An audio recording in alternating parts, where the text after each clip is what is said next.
Hi friends, welcome back to my channel. আজকে হচ্ছে পিঠে পার্বণ, তার জন্য আজকে আমি বাড়িতে করছি ভাপা পিঠে। তো প্রথমে দেখো নারকেলটা কুড়িয়ে নিয়েছিলাম, তারপরে আমি ইন্ডাকশানের প্যান বসিয়ে নারকেলগুলো দিয়ে ভালো করে গুড় দিয়ে একটু নেড়ে নিচ্ছি। গুড় দিয়ে নেড়ে দেখো কালারটাও চেঞ্জ হয়ে গেছে। এরপরে আমি একটা থালার মধ্যে এটা আমি তুলে নিয়ে একটু ঠান্ডা করতে রাখলাম। তারপর আমি দেখো এখানে আবার জল একটু গরম করে নিয়েছিলাম, দিয়ে চালের গুঁড়োটা মেখে নেবো। গরম জল দিয়ে চালের গুঁড়ো মাখতে হয়।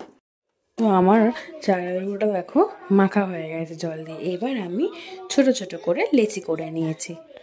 তো এরপরে দেখো আমি নারকেলের পুরটা এই লেচির মধ্যে আস্তে করে রেখে দেবো।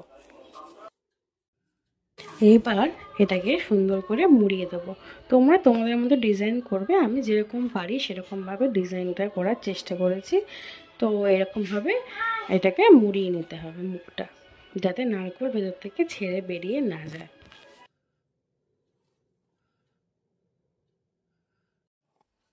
এবার তোমাদেরকে একটা ডিজাইন দেখাচ্ছি। এরকমভাবে প্রথমে লেচিটার মধ্যে নারকেল পুরটা ভালো করে দিয়ে মুখটা পুরো একদম গোল করে মুড়িয়ে নেবে। আগেরটা যেমন লম্বা দেখিয়েছিলাম, এটা দেখাচ্ছি গোল। দেখো এভাবে গোল করে পুরো চারদিক থেকে এরকমভাবে মুড়িয়ে নেবে।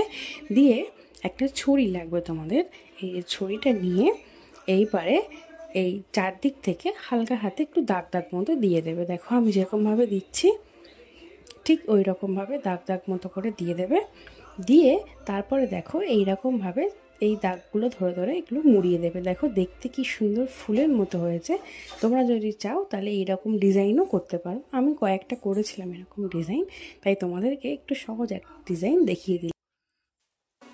এইবার দেখো এইটা ঠিক এইরকম দেখতে হবে। কেমন হয়েছে তোমরা কিন্তু অবশ্যই জানিও দেখতে কীরকম হয়েছে।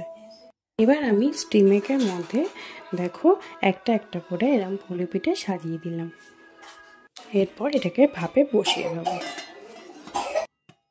তো আমার হয়ে গেছে ভাপা পিঠে তৈরি। তো কেমন লাগলো অবশ্যই জানিও, লাইক করো, কমেন্ট করো, আর একটা ছোট্ট করে সাবস্ক্রাইব করে দিও। Thank you.